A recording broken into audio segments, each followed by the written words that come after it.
stood at the back of the great hall, feeling very small. The ceiling rose so high that clouds actually formed near the top.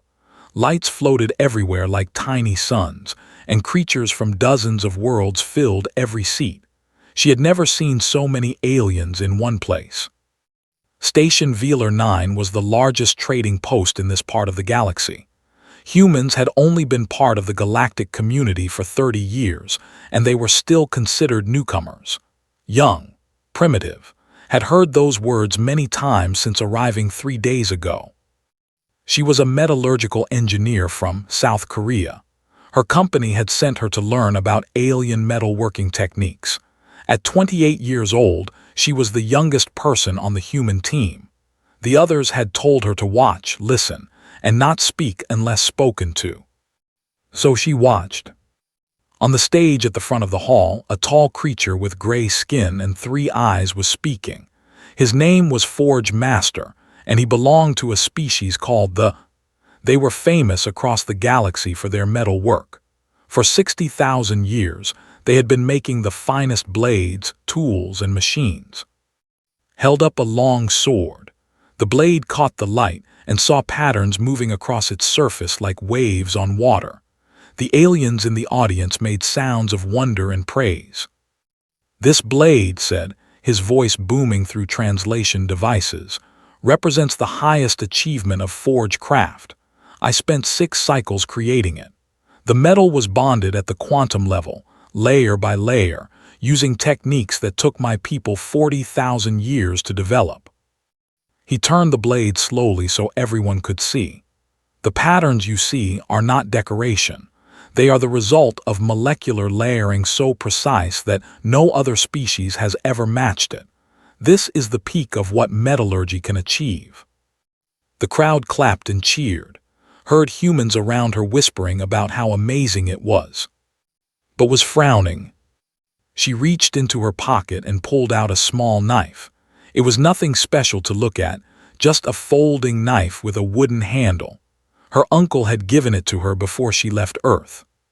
"For good luck," he had said. "I made it last month." Her uncle, Park, was a retired welder. After leaving his job at the shipyard, he had started making knives and swords as a hobby. He had a small forge in his backyard, and he spent most weekends there, heating metal and hammering it into shape. Opened the knife and looked at the blade. The patterns were there, swirling lines of light and dark metal flowing like rivers across the surface. Damascus steel. Her uncle had taught her about it when she was young. She looked at the blade on stage, then at her small knife. The patterns were similar, very similar. An official was walking through the crowd, showing guests to their seats. He passed near and stopped suddenly. His 3 eyes locked onto the knife in her hand. "What is that?" he asked. His heart beat faster. "Just a knife, a gift from my uncle." "May I see it?" She did not want to cause trouble, but she also could not refuse. She handed over the knife. The official studied it. His gray skin began to change color, shifting toward purple. Had read that this meant surprise or shock in body language.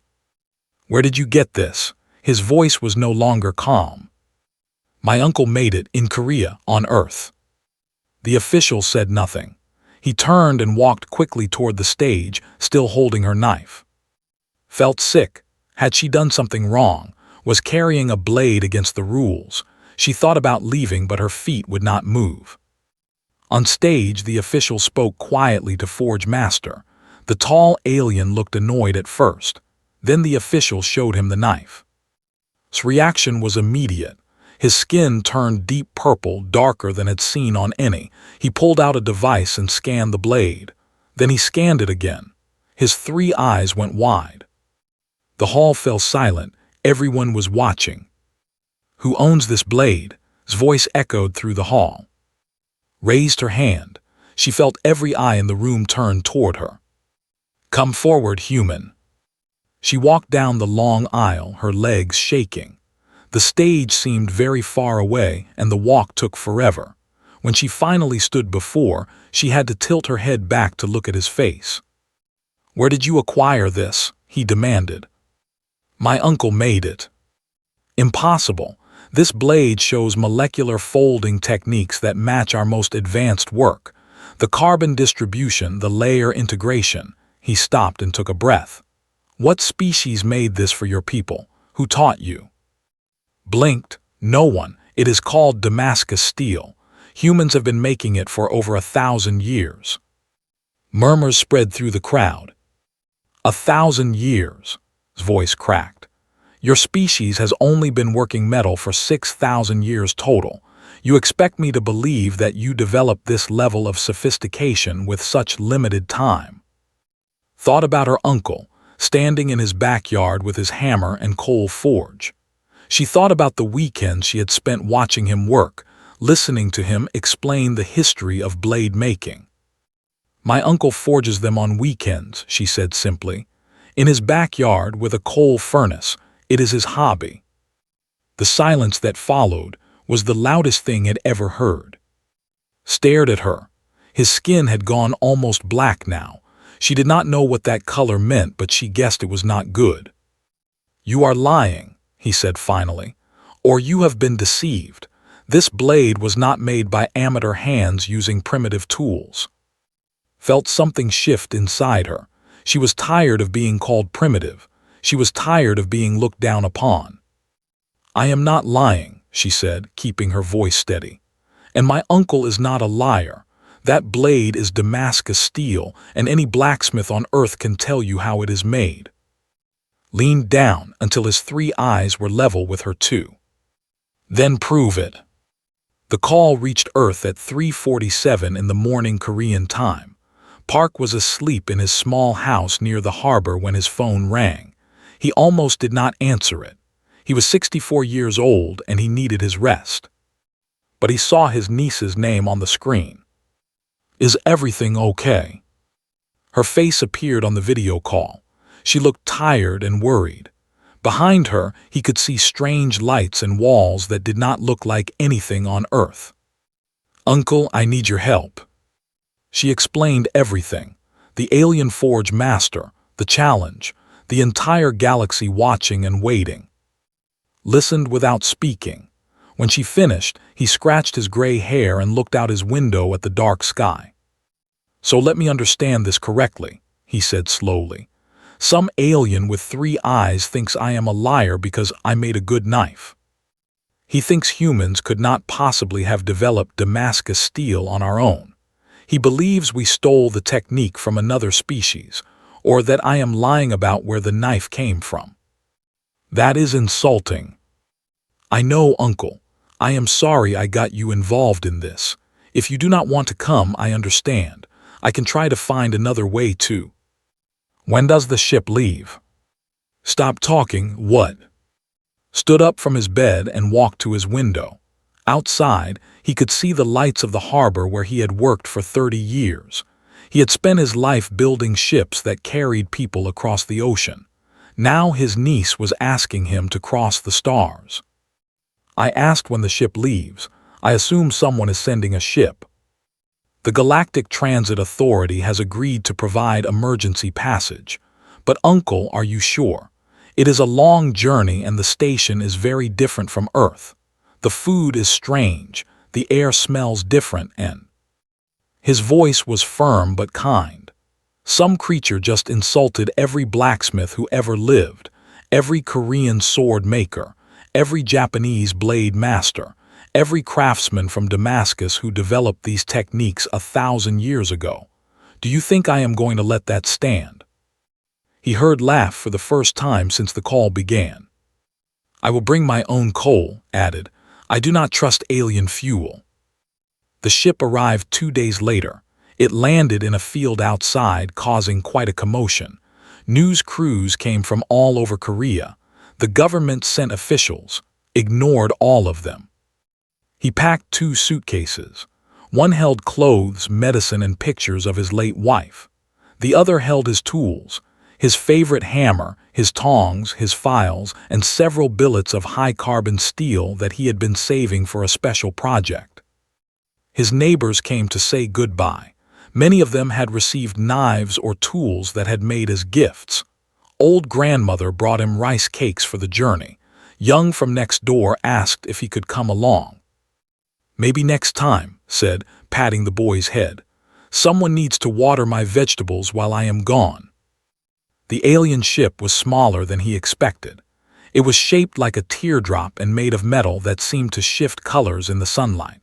A creature that looked like a tall blue insect welcomed him aboard and showed him to a small room. The journey took 8 days, spent most of it sleeping, eating the strange food they provided and sharpening his tools. The blue insect, whose name was something like, seemed fascinated by his hammer. "It is so simple," said, holding the hammer carefully in its thin fingers. "Just metal and wood. How do you shape anything with this?" "Skill," replied, "and patience, and many years of hitting things incorrectly before you learn to hit them correctly." Made a sound that might have been laughter. "You humans are strange. You do everything the hard way." "That is because we did not have a choice. No one gave us machines.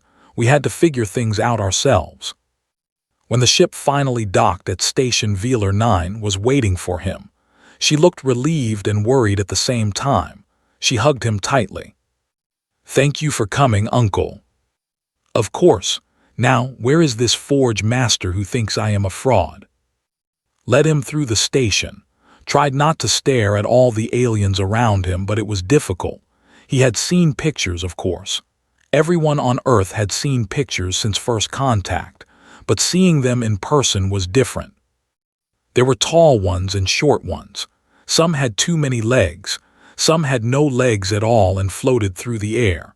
Some looked almost human, and some looked like nothing he could describe. But they all looked at him the same way, with curiosity and perhaps a little bit of doubt. "They do not think I can do it," said quietly. "No," admitted. "Most of them think you will fail. Forge Master has been telling everyone that you will be exposed as a fraud." Smiled. It was not a happy smile.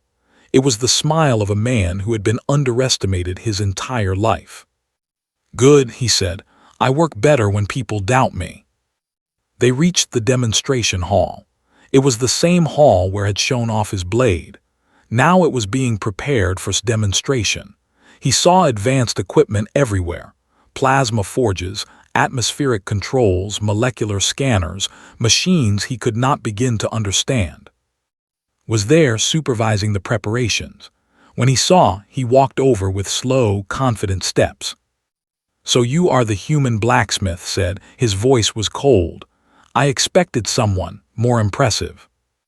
Looked up at the tall alien. He did not flinch. He did not look away. "And I expected someone who knew what real forge work looked like," replied. "I guess we are both disappointed." Quickly translated, then looked nervous. But skin did not change color. Instead, he made a sound that might have been respect. "You have spirit, human. That is good. You will need it when you fail." Looked around at all the advanced equipment. "I will not be using any of this," he said. Blinked all 3 eyes. "What?" "I need a coal forge, simple bellows, a good anvil, a tank of water and a tank of oil." He held up his suitcase of tools. "I brought everything else." "You cannot be serious. You intend to forge advanced metallurgy using prehistoric tools." Opened his suitcase and pulled out his hammer. It was worn and scratched from years of use. The wooden handle was dark with old sweat and oil. "This hammer has made over 300 blades," he said. "It knows what to do. Do you have a forge for me or not?" Stared at him for a long moment. Then he turned to his assistants. "Give the human what he wants," he commanded. "Let him fail on his own terms." Watched them go. Then he looked at and winked. "This is going to be fun." The demonstration hall was packed. Creatures from across the galaxy filled every seat, and more watched through floating screens that broadcast to distant worlds. Had never had such a large audience before. Back home, his only watchers were neighborhood children and stray cats. He stood in the center of the hall next to the simple forge that the station workers had built for him. It was nothing special, Just a pit lined with fire-resistant material, filled with coal with bellows attached to one side. Nearby sat an iron anvil, a tank of water, and a tank of oil. Stood on a raised platform with the other members of the Galactic Artisan Council. They had scanners and recording devices pointed at every angle. Nothing would be missed. "Human," announced, his voice filling the hall. "You have claimed that your species can produce molecular layered steel using primitive methods. You have 1 day cycle to prove this claim. If you fail, you will admit that your earlier statements were false." Did not respond to. Instead, he walked over to the forge and looked at the coal. It was not from Earth. They had not been able to get his Korean coal through customs, but it would do. He picked up a piece and smelled it, then nodded. Stood at the edge of the work area, ready to translate if needed. She watched her uncle with pride and worry mixed together. Opened his bag and pulled out 2 steel billets. Each one was about 30 centimeters long and 3 centimeters thick. One was made of high-carbon steel. The other was made of low-carbon steel. He held them up so the audience could see. 2 different steels, translated as he spoke. One hard, one soft. When you fold them together, the hard steel gives the blade its edge. The soft steel gives it flexibility. A blade that is too hard will break. A blade that is too soft will bend. Damascus steel is both. He placed the billets in the forge and began working the bellows. The coal glowed red, then orange, then white. Heat waves rose into the air. The environmental systems of the station worked hard to keep the rest of the hall cool. The aliens watched with confusion. This was not how they made things. Where were the plasma injectors? Where were the molecular bonders? This human was just burning rocks and waiting. Waited until the steel was the right color. Not red, not yellow, a specific shade of orange that he had learned to recognize over 40 years of working with metal. He could not explain the color in words. He just knew it when he saw it. He pulled the billets from the fire using his tongs. Moving quickly, he placed one on top of the other and struck them with his hammer. The sound rang through the hall, a clear, sharp note that made several aliens cover their hearing organs. Strike, strike, strike. The 2 pieces began to join together. With each blow, the metals pressed into each other, their molecules mixing at the boundary. Flipped the combined billet and struck again. Then again. Then again. When the steel began to cool and lose its orange color, he put it back in the fire. And waited. And pulled it out. And hammered. This cycle repeated many times. Some aliens grew bored and left. The process was too slow for them, too simple. They had expected something impressive, something advanced. This was just an old man hitting hot metal. But others stayed and watched. They saw something they had never seen before, a direct connection between a craftsman and his material. No computers, no automated systems. Just human hands, human eyes, and human knowledge passed down through generations. Watched from his platform, his 3 eyes never leaving his hands. His instruments were recording everything, measuring the molecular changes in the steel with each hammer blow. What he saw made no sense. The molecular layering was working. Somehow, through nothing but heat and force, the human was achieving what technology required quantum manipulation to accomplish. Worked the steel until the 2 billets were fully joined. Then he did something that made the watching aliens gasp. He cut the combined billet in half. "What is he doing?" someone asked. "He is destroying his work." But was not destroying anything. He placed one half on top of the other and returned them to the fire. When they were hot enough, he hammered them together again. "This is folding," explained. "Each fold doubles the number of layers. 1 fold makes 2 layers, 2 folds make 4, 3 folds make 8. My uncle will fold this steel 15 times. A mathematician in the audience did the calculation quickly. 15 folds would create 32,768 layers. "Yes," said simply. The aliens fell silent. Continued his work, fold after fold, the layers. The rhythm of his hammer became like music, a steady beat that had been played by human blacksmiths for over 1,000 years. The same rhythm had been heard in ancient Damascus, in medieval Korea, in feudal Japan. Hours passed. Shirt became soaked with sweat. His arms ached. His back hurt. He was not a young man anymore, and this was hard work. But he did not stop. Brought him water, which he drank quickly before returning to the forge. She brought him rice balls, which he ate with one hand while working the bellows with the other. "You should rest, uncle," she said quietly. "I will rest when I am dead," he replied. "Right now I am working." The steel was beginning to change. With each fold, the pattern became more complex. The layers were so thin now that they could only be seen under magnification.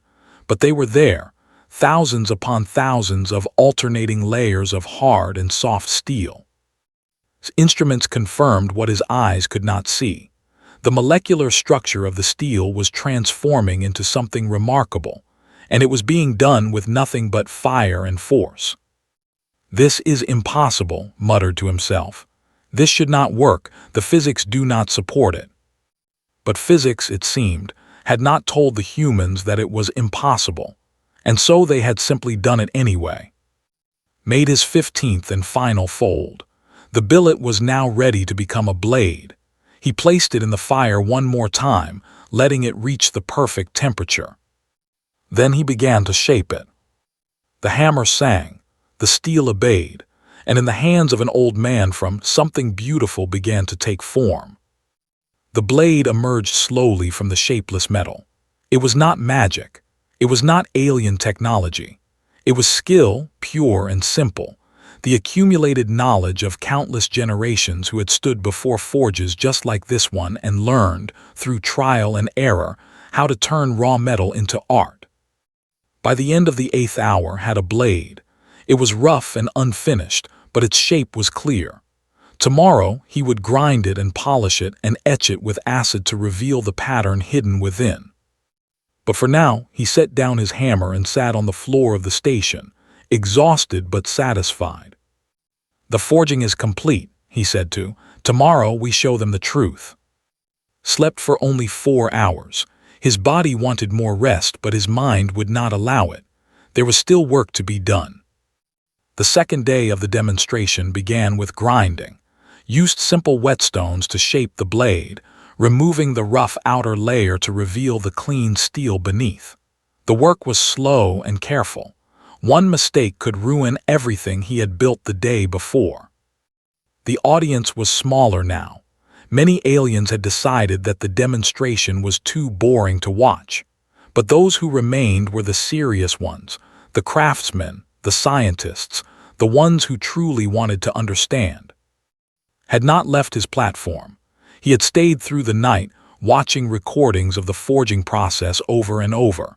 His assistants reported that he had not eaten or slept. His skin had turned a strange gray color that no one had seen before. By midday, the grinding was complete.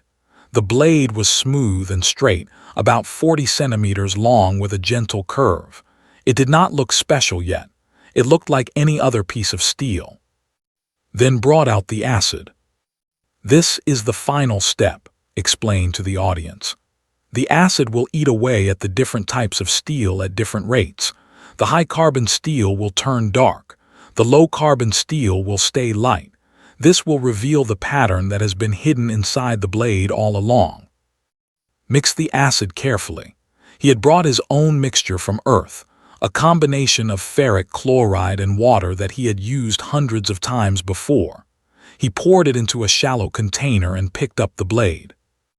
"This is the moment of truth," said quietly. "If the folding was done correctly, the pattern will appear. If not, there will be nothing." Lowered the blade into the acid. Nothing happened at first.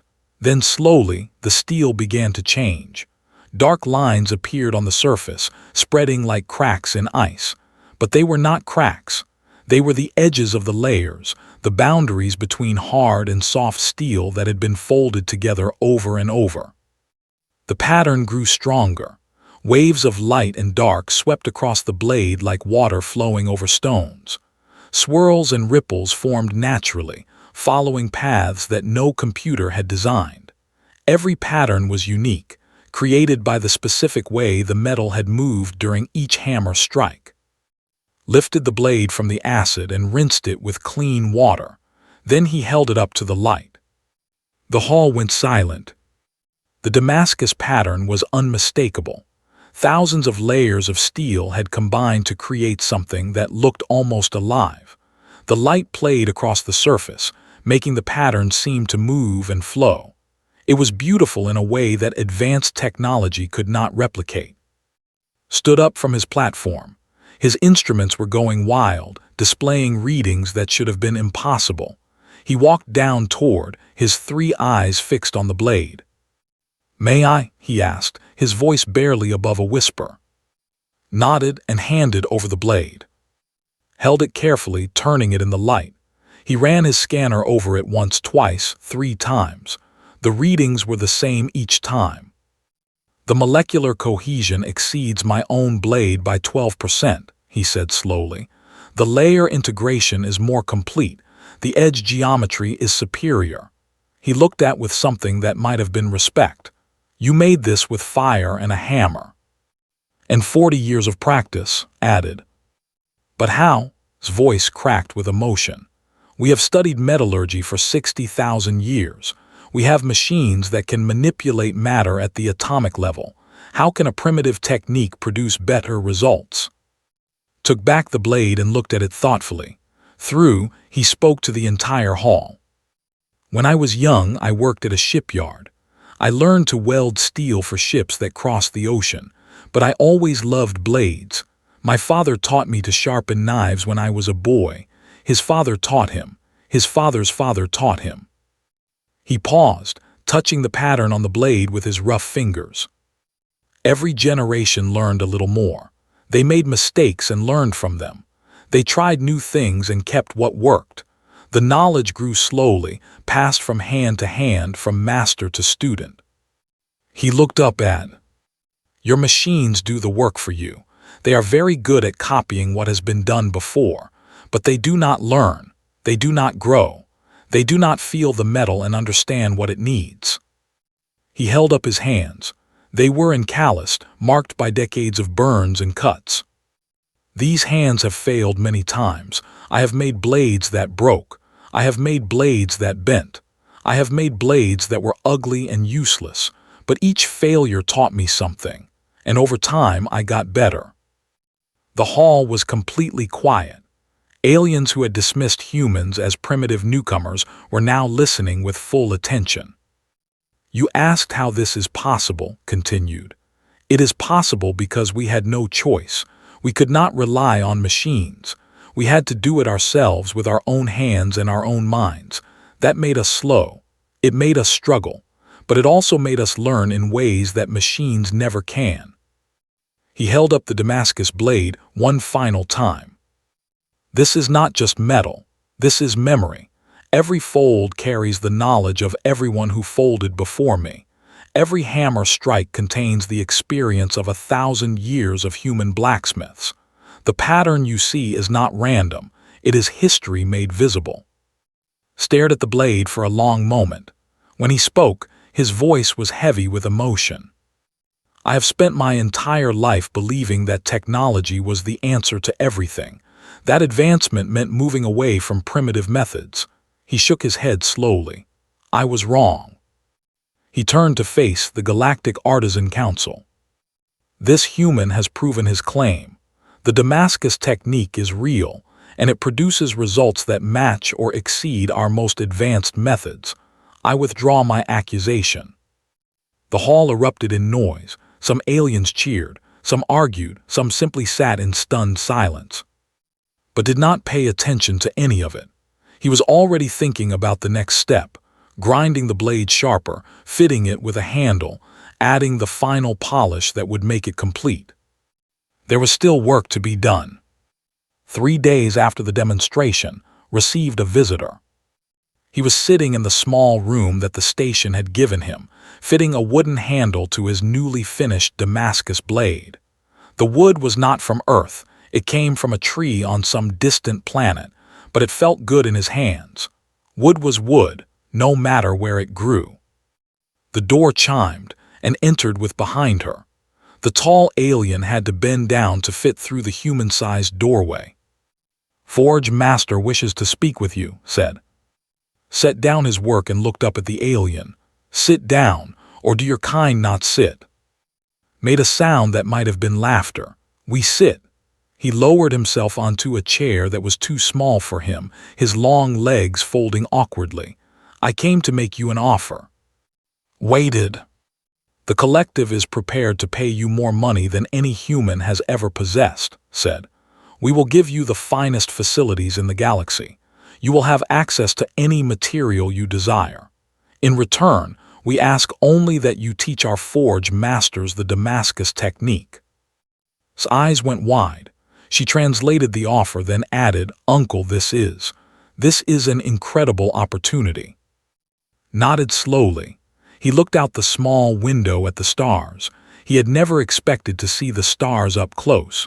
He had never expected to leave Earth at all. "How much money?" he asked. Named a figure. His translation stumbled as she tried to convert it to Korean won. The number was too large. "That is a lot of money," admitted. "It is," agreed. "And you would live in comfort for the rest of your life. You would be respected across the galaxy. Your name would be remembered for generations."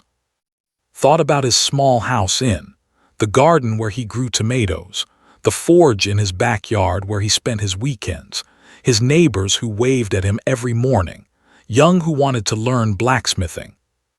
"I have a question," he said. "Ask it." "If I teach your people, what will they do with the knowledge?" Blinked. "They will use it to make better blades, better tools. The collective will become even more famous for our metalwork." "And others, will they learn too?" "No," his voice was firm. "The technique would be a secret. We would protect it carefully." Nodded again. He had expected this answer. "Then I must refuse." Skin shifted to purple. "What? Why?" Picked up the Damascus blade he had been working on. He turned it in the light, watching the patterns flow across the surface. "My father taught me to forge." He learned from his father. His father learned from a book that someone wrote 100 years earlier. That book was based on knowledge that came from Japan. The Japanese learned from Korean sword makers. The Koreans learned from Chinese blacksmiths. And somewhere far back, the techniques came from Damascus, from smiths whose names no one remembers anymore. He set down the blade. No one ever charged money for this knowledge. No one ever kept it secret. Every generation shared what they learned, and the next generation made it better. That is why the technique exists at all. Was silent. "If I take your money and teach only your people, I break the chain. The knowledge stops growing. It becomes a dead thing, locked away where no one else can learn from it." Stood up and looked at directly. "I will teach the Damascus technique to anyone who wants to learn, for free. Put it on your computer networks. Let anyone download it. Let every species in the galaxy try it for themselves." But started. But nothing. Knowledge that is hoarded is knowledge that dies. I am an old man. I will not live much longer. But if I share what I know freely, it will live forever. The room was quiet. Wiped tears from her eyes. She had always been proud of her uncle, but never more than in this moment. Sat very still. His skin slowly changed color, shifting from purple to a deep blue that had never seen before. She did not know what it meant. "You would give away knowledge that could make you the richest human alive," said slowly. "Why?" Smiled. "What would I do with all that money? Buy a bigger hammer." He laughed at his own joke. After a moment, laughed too. "You humans are very strange," the alien said. "We know." 1 year later, Damascus forging clubs existed on 17 different worlds. Species who had not touched raw materials in thousands of years were building forges and learning to fold steel. Videos of technique had been viewed billions of times. Young aliens sent him messages and pictures of their first blades, seeking advice and encouragement. He answered every single one. Had returned to Earth and was now teaching metallurgy at a university in Seoul. Sometimes, aliens came to study with her. They were always surprised to learn that her uncle was the famous human blacksmith. She just smiled and told them that he was still the same man he had always been. And in a small backyard inn, Park continued to forge Damascus steel on weekends. His workshop had grown a little larger. He had added a second anvil to accommodate his new students, a mix of humans and aliens who traveled across the stars to learn from a master who never thought of himself as one. Today, a young stood beside him, learning to work the bellows. The alien's gray skin had turned orange from the heat, but it did not complain. It wanted to learn and was happy to teach. The secret, said, watching the steel heat up, is patience. You cannot rush the metal, it will tell you when it is ready. How do you know when it is ready? The young asked. Smiled, you will know, it just takes time. He pulled the glowing steel from the forge and raised his hammer. The young alien watched with 3 wide eyes. Now, said, pay attention. I will only show you this 300 more times. The hammer fell and the steel sang, and the knowledge continued to grow, passing from one generation to the next, just as it always had. Just as it always would.